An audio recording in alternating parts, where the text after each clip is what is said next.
todos. Aqui vai ser fictício.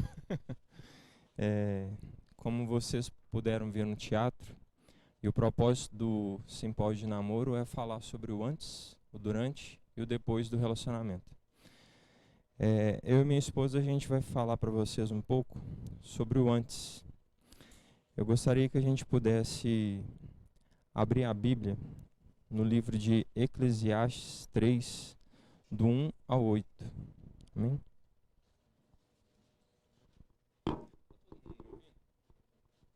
Eu vou ter que ficar com o microfone só pela questão de estar gravando, amém?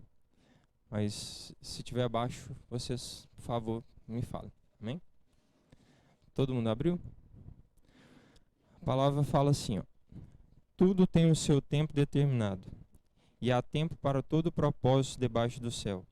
Há tempo de nascer e tempo de morrer, tempo de plantar e tempo de arrancar o que se plantou, tempo de matar e tempo de curar, tempo de derribar e tempo de edificar, tempo de chorar e tempo de rir, tempo de prantear e tempo de saltar de alegria, tempo de espalhar pedras e tempo de ajuntar, tempo de abraçar e tempo de afastar-se de abraçar, tempo de buscar o tempo e tempo de perder, tempo de guardar e tempo de deitar fora, tempo de rasgar e tempo de coser, tempo de estar calado e tempo de falar, tempo de amar e tempo de aborrecer, tempo de guerra e tempo de paz. Amém? Vamos fazer uma oração para a gente poder entrar na palavra? Senhor, nós te damos graças, ó Deus, pela tua palavra, Pai, que foi lida. Deus, nós pedimos ao Senhor, ó Pai, que o Senhor possa nos ensinar, ó Pai, através da tua palavra. Nós estamos aqui, Deus, com o nosso coração aberto, para poder, ó Pai, aprender do Senhor, ó Deus, um pouco mais, como jovens, ó Pai, solteiros, namorados, como noivos, e também nós, ó Pai, que somos casados. Nossa constância, ó Pai, no Senhor, é para que nós possamos aprender, ó Pai, a viver conforme a tua vontade. Por isso nós te pedimos, ó Pai, que o Senhor nos abençoe, ó Deus. Fala ao nosso coração, Pai, em nome de Jesus. Amém. Bom, para quem não me conhece, meu nome é Antes, melhor dizendo, eu sou o Paulo. A gente vai estar falando um pouco sobre o antes do namoro. Eu estava até conversando isso com minha esposa ontem. É importante, tudo isso que na verdade a Angélica está propondo fazer, porque para nós, que hoje vamos, na semana que vem a gente completa 8 anos de casados e 11 anos juntos, de namoro, noivado e casamento foram 3 anos, o quanto que foi importante para a gente você ter alguém para poder te dar uma direção de vida, para poder te ensinar algo daquilo que você na verdade está vivenciando, mas você não sabe como viver aquilo. Então, nosso propósito hoje, de forma bem sucinta e de forma bem tranquila, porque a gente na verdade está aqui, a maioria, todos os jovens, né? A gente, então vamos falar assim mais abertamente. Eu fico na verdade vendo hoje a realidade do mundo, e o que a gente mais vê é que as pessoas na verdade não querem um compromisso sério de relacionamento. E o Deus que a gente serve é um Deus de relacionamentos, amém? E nós, como somos imagem e semelhança dele, nós também somos pessoas relacionáveis. A gente está aqui, no caso, para se relacionar primeiramente com ele e também com as pessoas que estão à nossa volta, né? Eu queria, na verdade, colocar para vocês só uma introdução, e depois a minha esposa vai estar falando sobre os pontos que a gente acha como sendo importantes para um relacionamento saudável na presença do Senhor. Eu notei aqui, se somos imagem e semelhança de Deus, então somos seres relacionais. Herdamos dele a capacidade de nos relacionar um com o outro. Infelizmente, vivemos hoje numa sociedade que os padrões morais foram banidos e marcos de referência foram retirados. O que faz com que muitas vezes o jovem ele não queira um relacionamento sério. Isso começa dentro da própria casa. Na maioria das vezes ele não tem um ponto de referência ou alguém a quem se espelhar. Vou dar para vocês um pequeno testemunho sobre mim. eu tenho como referência de vida, de relacionamento, de vida conjugal, os meus avós que me criaram, que me educaram. A minha avó foi a única mulher do meu avô. E meu avô foi o único homem na vida da minha avó. Eu sempre olhei para eles como sendo referência de um casal que deu certo. Porque a única coisa que separou eles verdadeiramente foi a morte. Eles viveram, se casaram, constituíram a família, tiveram os filhos, cuidaram dos filhos, viram os netos. Infelizmente só não viram os bisnetos. Mas toda a família que eles, na verdade, constituíram e todo o trajeto que eles viveram é algo que eu pude, na verdade, vivenciar e é algo que eu trouxe para a minha vida como uma maneira que eu gostaria de viver no meu relacionamento conjugal com a minha esposa. O relacionamento hoje, que a gente, na verdade, tem visto aí, é toda forma de amor, né? Como a própria Malhação agora está falando sobre esse tema.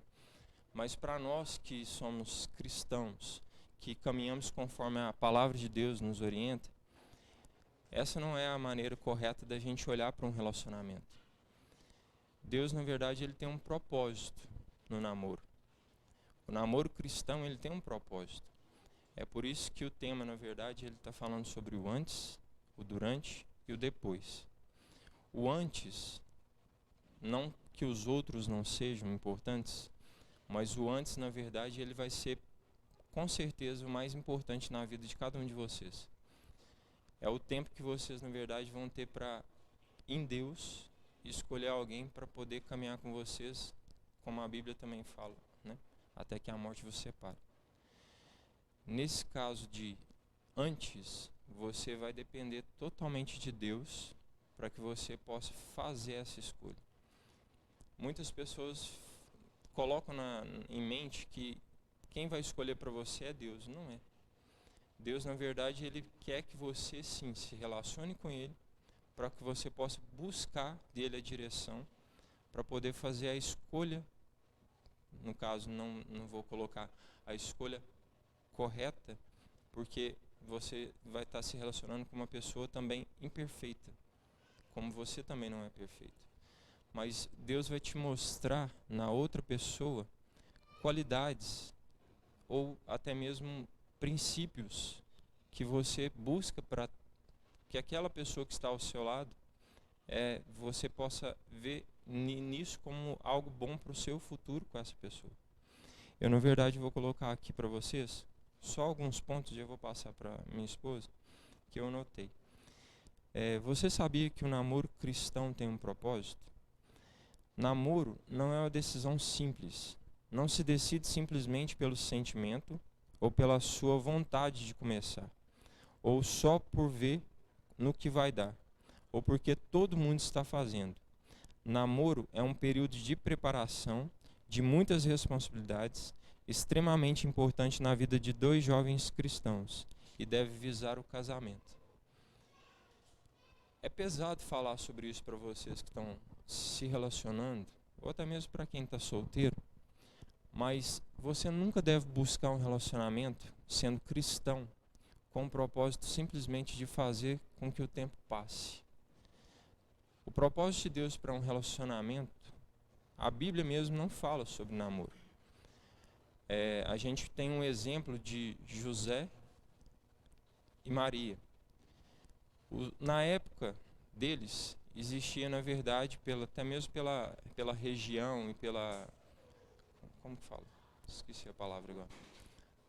O histórico do lugar já era um casamento, na verdade, que os pais arranjavam. No nosso caso, é diferente porque nós fazemos essa escolha. Mas dentro disso, dentro de um relacionamento, você, na verdade, tem que caminhar com esse entendimento. O relacionamento cristão, ele tem um propósito. Você, na verdade, não está com quem você está do seu lado simplesmente para ver o tempo passar e vamos colocar como algo prático. A pessoa que está do seu lado não é uma mercadoria. Você não está com ela para poder experimentar se vai dar certo, se não vai. O propósito de Deus sobre um relacionamento é que você, na verdade, possa visar um casamento. Eu até coloquei aqui, ó. Um namoro que não tem um alvo, um futuro casamento, sequer deve ser iniciado. Se o começo for mal, o que vem depois conspirará contra a estabilidade do lar e da família. A parte mais importante do relacionamento entre duas pessoas, ela está no antes. Você, na verdade, vai ter essa oportunidade que Deus te dá de você fazer a sua escolha em Deus. Os princípios da palavra, na verdade, eles vão te dar a orientação para aquilo que você está buscando em Deus de relacionamento. O que Deus, na verdade, deseja para que vocês, na verdade, possam vivenciar o casamento é que no tempo do namoro, para que depois venha passar para o durante e depois venha ter o depois, é que vocês, na verdade, tenham total dependência de Deus para isso. Eu coloquei aqui, ó. É muito importante procurar o tempo de Deus em nossas vidas. As coisas mudam, passam, transformam-se. Mas Deus é sempre igual. Ele sabe o que é melhor para nós. Sem Deus, todas as experiências de vida são inúteis, sem razão e sem esperança. O principal, vamos colocar, o principal propósito que vocês têm que ter em mente de vocês no relacionamento é o casamento. O meu conselho para vocês, não que eu tenha total experiência nisso, nós estamos caminhando em imperfeição, buscando em Deus o conhecimento que nós precisamos para o nosso relacionamento. Mas o meu conselho para vocês, vocês que estão namorando, busquem em Deus o propósito desse namoro. Não deixe que o tempo de vocês passem sem ter um propósito. Relacionamento, na verdade, muitas vezes quando você caminha sem esse propósito, ou sem um propósito de vida, vocês, na verdade, vão ver simplesmente o tempo passar. Vocês vão simplesmente se machucar.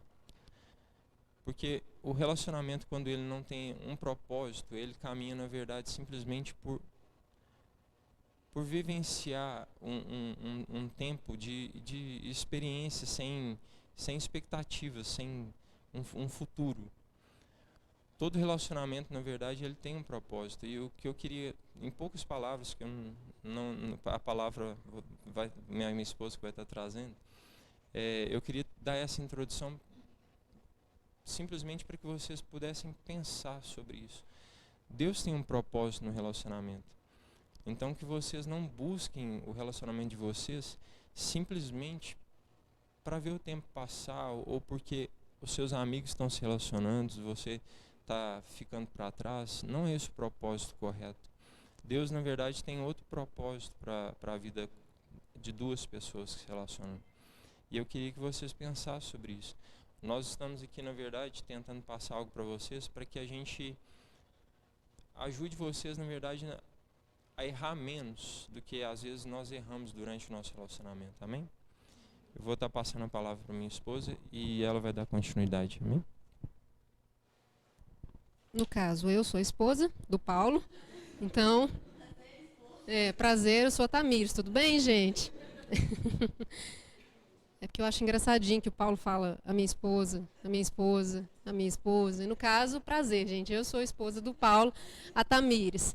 E se vocês estiverem fazendo contas, no caso, eles têm 8 anos de casados, 11 anos juntos. Afinal de contas, quantos anos essa menina baixinha aqui tem? Eu tenho 31, gente. Então, quem achou que eu era mais nova, talvez eu pareça. Não, eu não sou tão nova assim.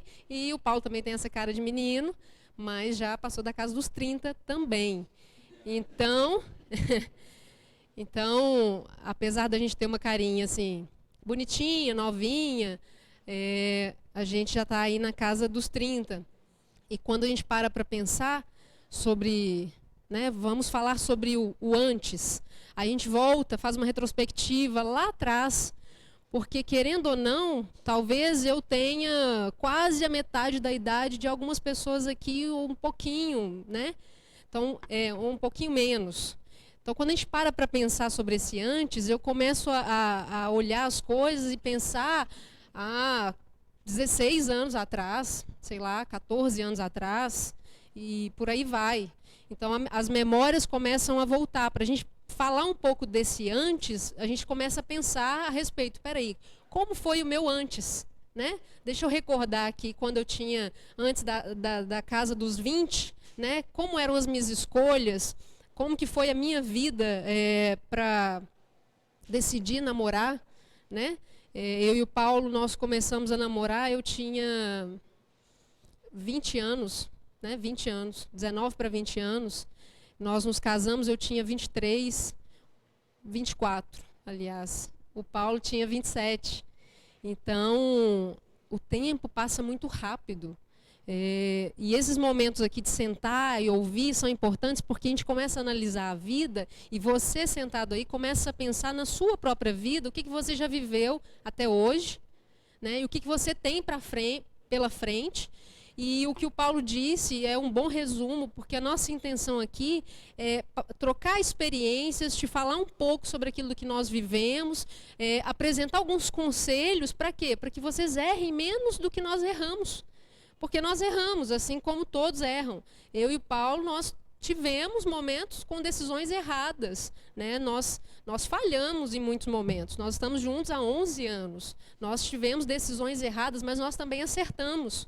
E nós acertamos também muito ouvindo o conselho de outras pessoas que já tinham passado por aquele caminho que nós estávamos passando.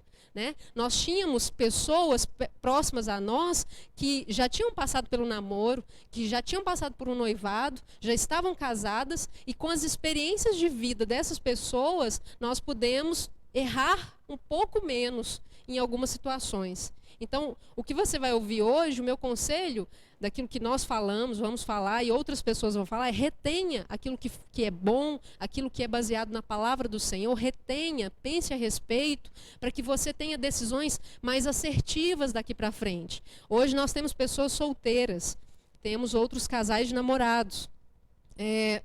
Acredito que, obviamente, nenhum casal casado.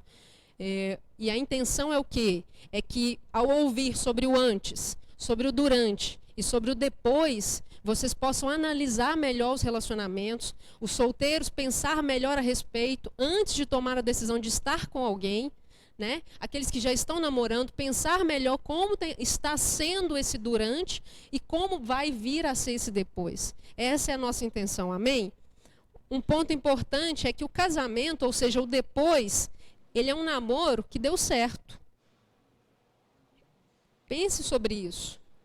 O casamento, ele é o resultado de um namoro que deu certo.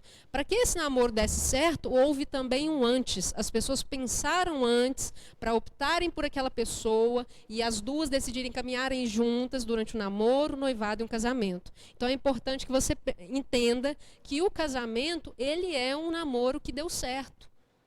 Isso é importante. Eu quero falar aqui sobre alguns, na verdade, três pontos, 3 critérios mínimos que nós devemos observar antes de começar um namoro. Então o que você vai falar é mais importante só para os solteiros. Não. Ouçam também os casais de namorados com atenção, não que, então eu vou... Não é assim ou assado. É só ouvir para vocês também... Peraí, as minhas decisões foram certas até aqui ou nós precisamos tomar um rumo diferente a partir daqui? O primeiro ponto que eu quero falar, que é um critério mínimo, que todo cristão, que todo jovem, todo adolescente deve pensar, analisar antes de decidir namorar, é o quê? Sobre salvação. Salvação? A última coisa que eu... Salvação, sim, salvação. Aquela pessoa que eu estou interessada, ela é crente? É um crente? É um cristão? Mas espera aí, nós estamos falando daquilo que nós vivemos. Esse é o nosso meio, esse é o nosso contexto, amém? Então, qual é o nosso primeiro critério para um namoro? Aquela pessoa é um crente, ou seja, ele aceitou Jesus na sua vida como Senhor e Salvador, ele crê na Bíblia como palavra de Deus, como regra de fé, ele é crente. Gente, esse é o primeiro critério. Não, mas isso é muito assim. Na minha época, há alguns anos atrás, eu sempre quis dizer isso, né, que a gente fica vendo as pessoas mais velhas. Nossa, naquela época, sabe, há muitos anos atrás, quando eu me converti, quando eu aceitei Jesus na minha vida, eu tinha meus 11 para 12 anos. Isso faz muito tempo, gente, acredite, muito tempo. E naquela época, lá pelos meus 15, 16 anos, vamos pensar, né, que eu comecei a pensar sobre namoro. Naquela época, a gente ouvia falar sobre oração, sobre, nossa, eu preciso orar para saber se aquela pessoa é de Deus para mim. As pessoas faziam corte. Eu acho que vocês nem devem ter ouvido falar o que é isso, talvez. Mas naqueles anos lá atrás, corte era, em simples palavras, né, vamos dizer assim, você fazia, eu estou interessado em fulano, fulano está interessado em mim, nós dois vamos no nosso líder, né, no nosso pastor, vamos falar do nosso interesse, e a partir desse momento a gente vai fazer um período de corte. Ou seja, nós não estamos namorando ainda, mas a gente vai tirar um tempo para orar a respeito desse relacionamento e saber se é a vontade de Deus que a gente comece um namoro.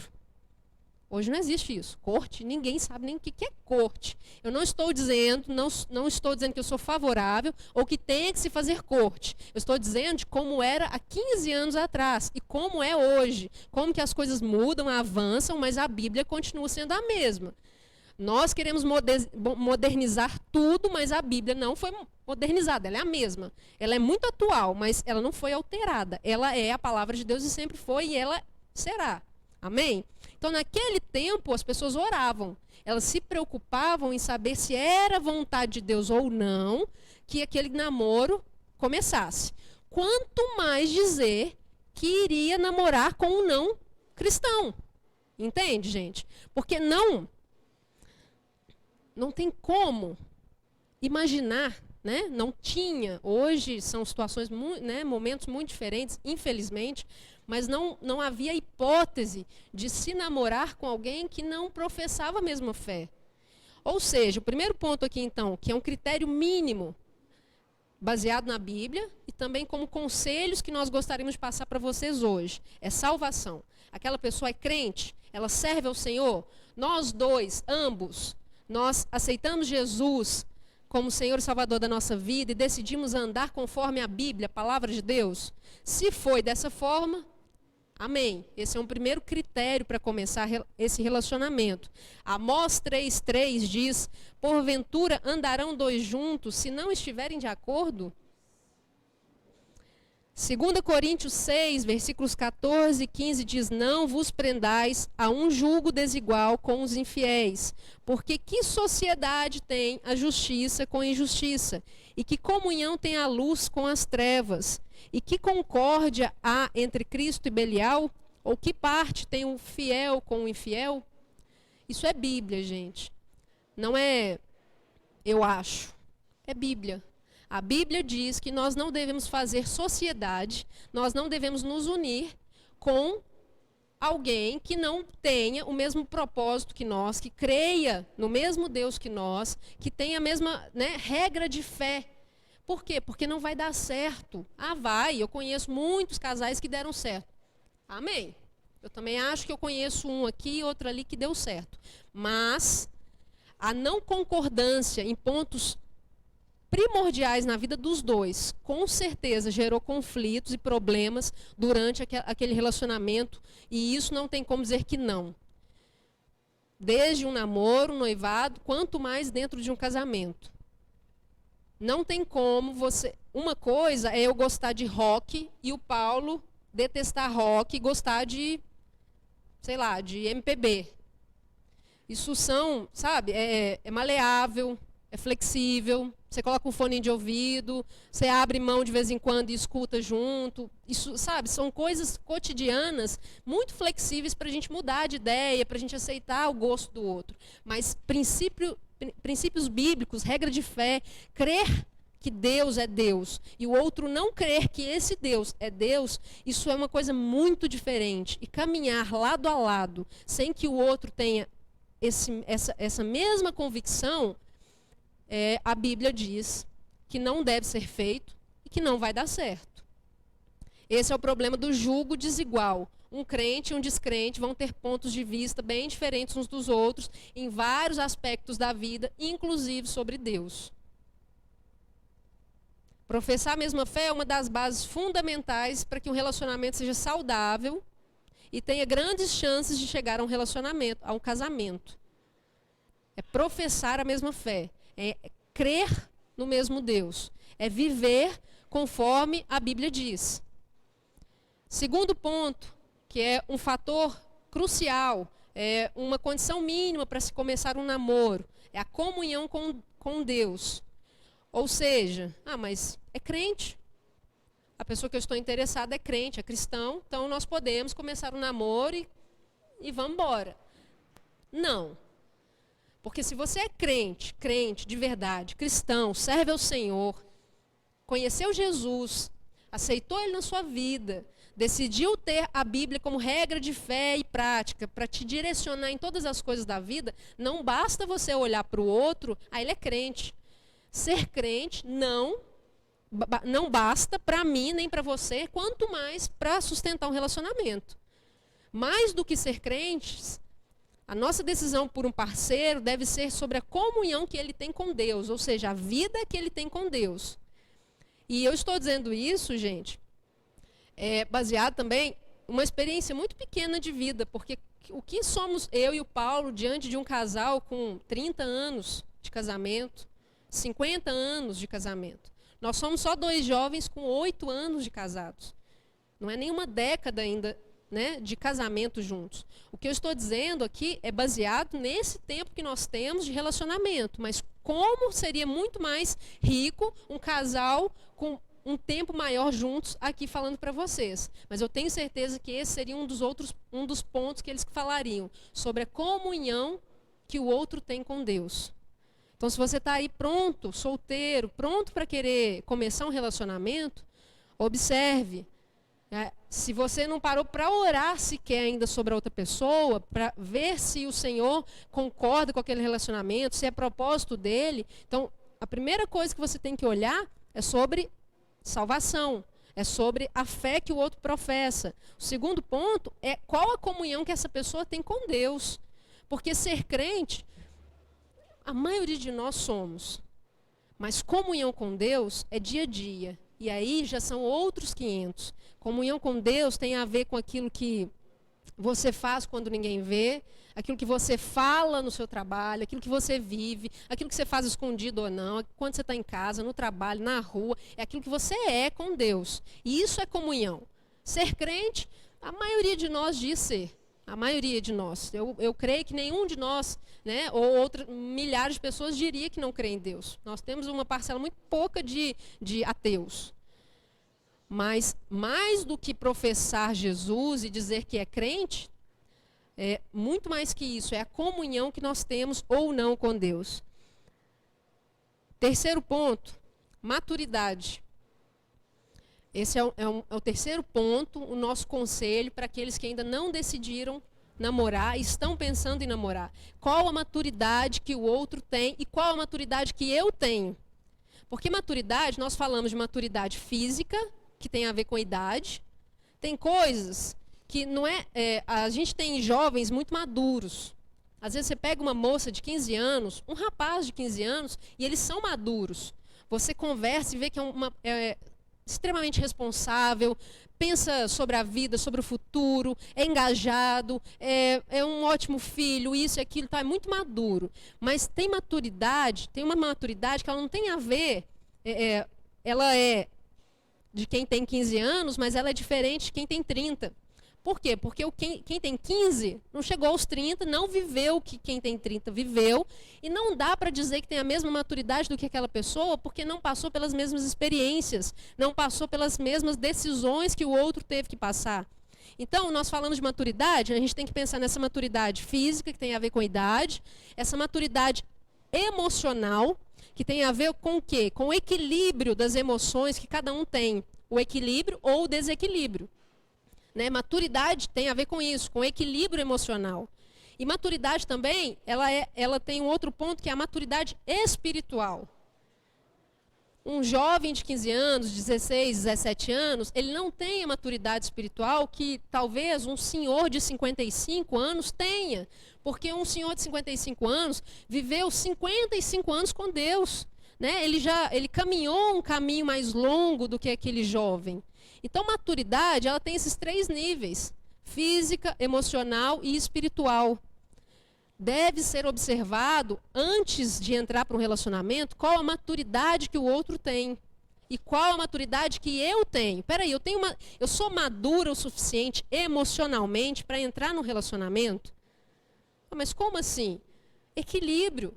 Equilíbrio para não viver um relacionamento desgastante, onde só tem discussão, briga, confronto. Maturidade física.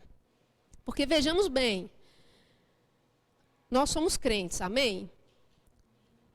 Talvez você discorde de mim, mas uma adolescente de 15 anos, começando o namoro, eu não estou aqui para dizer, gente, qual a idade que é correta para começar um namoro, qual a idade que não é. Eu não estou aqui para dizer isso. Quem sou eu para posicionar uma data ou uma idade? Mas vejamos bem um exemplo de um adolescente de 15 anos, 2 adolescentes que começam a namorar, são crentes, têm comunhão com Deus, vivem uma vida na igreja. Esse casal de 15 anos, vamos pensar que pelo menos, se for, vamos pensar assim, no cotidiano normal, eles estudam, eles vão começar a carreira profissional, vão começar uma faculdade, se for propósito de, né, que isso aconteça. Eles vão começar, vai começar uma vida. Não tem como, eu não vejo, né, para as atuais circunstâncias de um momento que nós vivemos, que um casal, é muito difícil a gente ver um casal com 18 anos se casando. Hoje em dia é muito raro, isso acontecia com mais frequência. Hoje não. Então, a gente vai pensar aí que esse casal vai ter que passar dos 20 anos, teoricamente, para assumir um casamento. E aí, quantos anos que esse casal vai namorar? Ah, você está aqui para falar quantos anos que eu tenho que namorar? Não, de forma nenhuma. Nós só estamos... Aí já vai entrar no durante e no depois. Já não é o que eu vou falar aqui hoje, mas se a gente for pensar sobre isso, tá, como que um casal cristão consegue manter uma relação, um relacionamento de 10 anos, sem viver uma vida de pecado? Sem viver uma vida que não é conforme a vontade de Deus. É um pouco impossível. Às vezes você está muito novinho e não consegue entender isso hoje, mas você vai conseguir assimilar isso no decorrer do tempo. Então, maturidade. Esse é um ponto para a gente pensar a respeito. Eu tenho idade, eu tenho maturidade física, emocional e espiritual para iniciar um relacionamento? Ah, mas eu posso começar e terminar, e depois eu começo outro. Tá, isso é uma escolha, mas eu tenho certeza que isso vai ter consequências. Vai existir consequências de começar e terminar, começar e terminar, começar e terminar. Está errado? Não estou dizendo que está errado. O namoro, ele é um tempo de conhecer o outro, é um momento de experiência. Né? Não necessariamente ele vai se tornar um casamento, mas o propósito dele é que fosse. Então, por isso que a gente pensa no antes. É por isso que a gente tem que pensar nas nossas decisões antes de começar, entende? Porque a coisa é muito séria. Nós somos cristãos, o nosso olhar sobre o mundo, ele precisa ser diferente. Ele não pode ser igual quem está lá fora. Ah, eu começo e termino.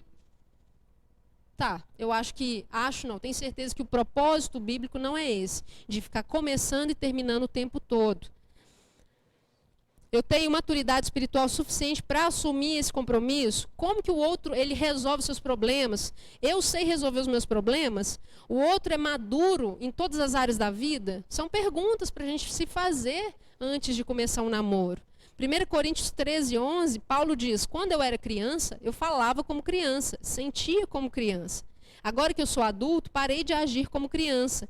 Quando eu era menino, falava como menino, sentia como menino, pensava como menino. Quando cheguei a ser homem, desisti das coisas próprias de menino. Isso é maturidade. É criança? Age como criança. Já é jovem, já é adolescente? Haja como um jovem, como adolescente. Já é um adulto? Haja como um adulto. Isso é maturidade. Então é você olhar para o outro tem aquela idade. Ele age como tal idade ou ele ainda é uma criança que não consegue resolver problemas, conversar de forma amigável, resolver situações difíceis e por aí vai. Bom, nós chegamos nesse ponto, depois desses três princípios mínimos para a gente começar um relacionamento, que é salvação, comunhão com Deus e maturidade. E aí, qual que é a idade certa para começar um relacionamento? Talvez você está se perguntando. E eu volto a dizer, né? Eu não estou aqui para dizer a idade que você deve ou não começar a namorar. Nós estamos só conversando a respeito e aconselhando da melhor forma baseado na Bíblia.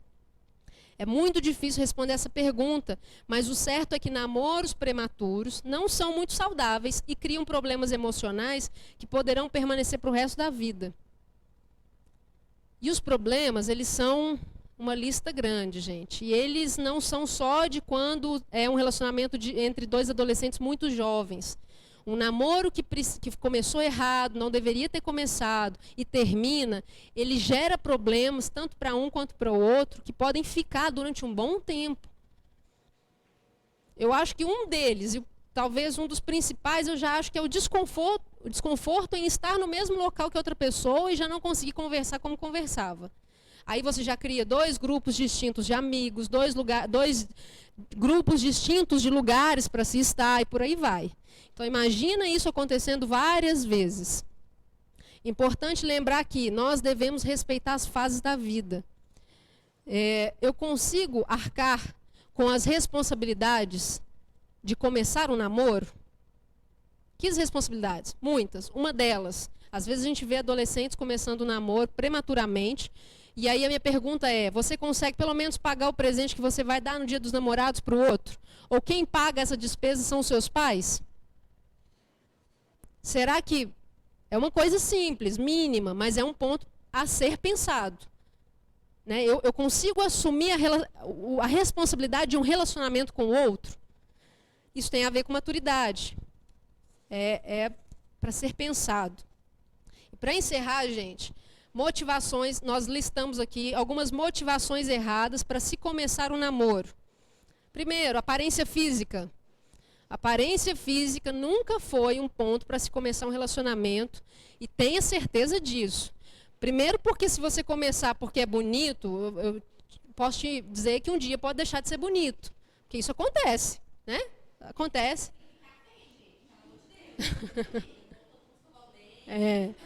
Nem um extremo, nem o outro. Eu estou dizendo que não é a motivação certa. Não quer dizer que você não vai namorar com alguém que você ache lindo, maravilhoso. Mas é a motivação. O que está te impulsionando a começar esse namoro é a aparência física? Descarta. Né? O pastor disse um dia desses, e eu achei ótima a frase. Um par de peitos bonito, uma bunda bonita, músculos. Isso não sustenta uma relação. Isso. Ótimo, Gago. Ótimo. Isso é um Chester. Exatamente. Exatamente.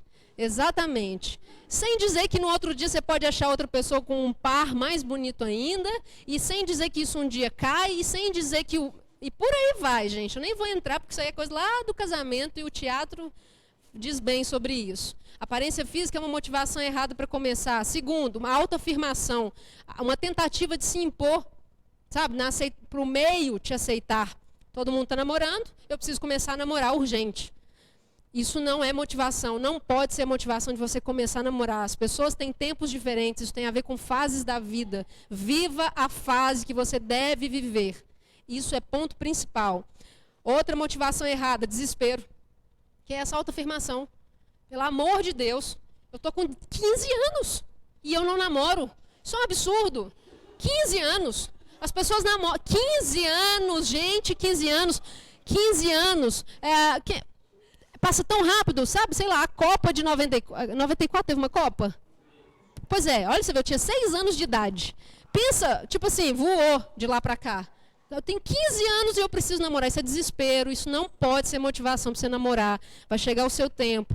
Imposição dos pais. Às vezes tem pais que impõem que o menino ou a menina precisa começar a namorar rápido. Ou você está aí com 20 e tantos anos e não namora, isso é um absurdo. Respeite a fase que você está vivendo. Influência dos amigos. Fulano é bonitinho. Fulano está afim de você. Ah, você está... Fulano. Alguns casos a gente dá uma ajuda, né? Alguma ajuda, mas não pode ser a sua motivação. Só entre no relacionamento se você tiver certeza sobre ele. O interesse econômico e financeiro, isso existe? Existe, com certeza existe. E deixa eu te contar, como existe? Deixa eu te contar uma coisa. Dinheiro acaba, viu? As pessoas vão à falência. Mas tá, isso acontece. E deixa eu te contar uma coisa ainda mais assim. Casamento é uma história muito diferente, tá? Pensa o namoro é lindo. O casamento é lindo, gente. Só que é um momento muito diferente. Entendam. Hoje vocês não pagam as contas. Signos e horóscopo. Alguém aqui crê em signo? Crê, gente. Tem gente aqui que segue signo e horóscopo. Não precisa levantar a mão, mas tem gente que acredita. Respeita a sua posição. Mas a nossa é de que a Bíblia nos direciona e o nosso relacionamento com Deus. Então, não vai lá olhar a lua para que lado que ela está virada. Ou tá. O planeta virado, apontado para... Deixa eu te contar um negócio. Que o Senhor seja a nossa direção. Ele é a direção correta de todas as coisas. Não é o planeta, não é a lua, não é o sol, até porque foi Deus que criou os planetas, a lua, o sol. Então, deixa Deus direcionar a sua vida, amém? Não essas coisas. Não essas coisas. Deus criou tudo e sabe de todas as coisas, então deixa Ele te direcionar. Eu sei que eu falei demais, você escutou demais, tem coisa para você ouvir, mas a nossa intenção é que vocês ouçam esses conselhos, pensem a respeito, para tomar uma nova decisão. Às vezes você terminou um relacionamento, para entrar em outro, pensa sobre isso antes, evite alguns erros, algumas coisas podem ser evitadas. Para quê? Para que lá na frente o seu casamento seja o resultado de um namoro que deu certo. Amém? Isso é o antes, gente. Deus abençoe. Agora vem o durante.